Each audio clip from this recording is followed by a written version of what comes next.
கர்த்தருக்குள் பிரியமானவர்களே, இன்றைய தினத்துல கூட சங்கீதம் 34வது அதிகாரத்திலிருந்து ஒரு வசனத்தை உங்களோடு கூட பகிர்ந்து கொள்ள விரும்புகிறேன்.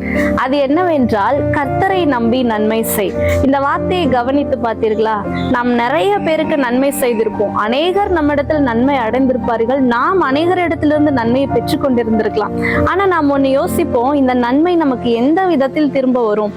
இவர்களுக்கு செய்யும் போது இவர்கள் இதை செய்ய திராணி உள்ளவர்களா என்று மனிதன் யோசிப்பது இயல்பு. ஆனால் கர்த்தர் அழகாய் நமக்கு கற்றுக் கொடுத்திருக்கிறார். அது என்னவென்றால், நீ ஒரு நபருக்கு நன்மை செய்யும் போது நீ யாருக்கு நன்மை செய்கிறாயோ அந்த நபரை நம்பி நீ நன்மை செய்யாதே, கர்த்தரை நம்பி நன்மை செய். நீங்கள் கர்த்தரை நம்பி ஒரு ஜனத்துக்கு உதவி செய்யும் பொழுது, கர்த்தரை நம்பி ஒருவர்களுக்கு நன்மை செய்யும் பொழுது அந்த நன்மையை கர்த்தர் உங்களுக்கு வழங்காமல் இருக்க போவதே இல்லை. பாருங்கள், நம் தேவன் எவ்வளவு ஒரு நீதி உள்ள தேவன் என்றால், 106வது சங்கீதத்திலே ஒரு வசனம் 30-31, அப்பொழுது பினேகாஸ் எழுந்து நின்று நியாயம் விசாரித்தான், நியாயம் செய்தான், அதனால் வாதை நிறுத்தப்பட்டது. அந்த இடத்திலே பினேகாஸ் என்கிற ஒரு மனிதன் எழும்பி நியாயம் செய்கிறான். அதற்கு என் தேவன் என்ன பதில் செய்கிறார்? அது தலைமுறை தலைமுறையாக என்றென்றைக்கும் அவனுக்கு நீதியாக எண்ணப்பட்டதாம்.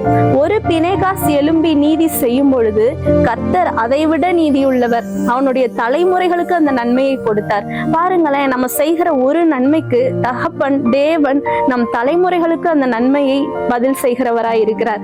அதனாலதான் கர்த்தர் ஒரு காரியத்தை நம்மிடத்தில் கற்றுக் கொடுத்திருக்கிறார். ஏழைக்கு இறங்குகிறவன் ஏழைக்கு அல்ல, கர்த்தருக்கு கடன் கொடுக்கிறார் என்று. அந்த கடனை அவர் திரும்பி செலுத்தாமல் விடவே மாட்டார். அந்த நன்மையை நமக்கு 2 மடங்காக கொடுப்பார்.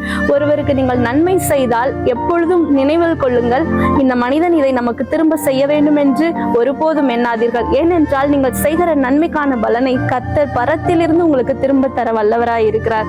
அதே போலதான் கொடுக்கிறதிலும் கர்த்தர் ஒரு காரியத்தை நமக்கு கற்றுக் கொடுத்திருக்கிறார். அது என்னவென்றால், நீங்கள் கர்த்தருக்கு கொடுத்தாலும் ஏழைக்கு கொடுத்தாலும் இல்லை யாருக்கு கொடுத்தாலும், தேவையில் உள்ள ஒரு நபருக்கு கொடுத்தாலும் முழு மனதோடு கொடுங்கள். ஆண்டவர் பார்க்கிறது எதை என்றால் உங்கள் மனதை தான். பாருங்களேன், அந்த 2 காசை கொடுத்த ஏழை விதவையை கர்த்தர் கனம் பண்ணினார். ஏன்? அதே காலகட்டத்தில் லட்சக்கணக்காக கொடுக்கிறவர்களும் இருந்தார்களே, ஆனால் ஏன் கர்த்தர் அந்த ஏழை விதவையை கனம் பண்ண வேண்டும்? அவள் தனது ஜீவனத்துக்குரியதை கொடுத்தாள் என்று அவளுடைய மனதை அவர் கனப்படுத்தினார். மற்றவர்கள் எல்லாம் பரிபூரணத்திலிருந்து எடுத்து கொடுத்தார்கள், ஆனால் அவள் பரிபூரணமாய் கொடுத்தாள்.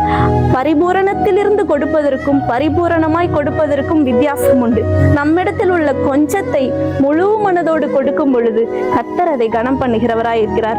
ஆகையால் கிறிஸ்துவுக்குள் பிரியமானவர்களே, நீங்கள் ஒருவேளை ஏழைக்கு கொடுத்தாலும் இல்லை கர்த்தருக்கு கொடுத்தாலும் உங்கள் நேரத்தை எடுத்துக்கொள்ளுங்கள், உங்கள் ஆராதனையை எடுத்துக்கொள்ளுங்கள். ஒருவேளை நீங்கள் பணத்தை கொடுப்பதை எடுத்துக்கொள்ளுங்கள், முழு மனதாய் கொடுங்கள். கர்த்தரை நம்பி நன்மை செய்யுங்கள். கர்த்தர் உங்களை ஆசீர்வதிப்பார். God bless you.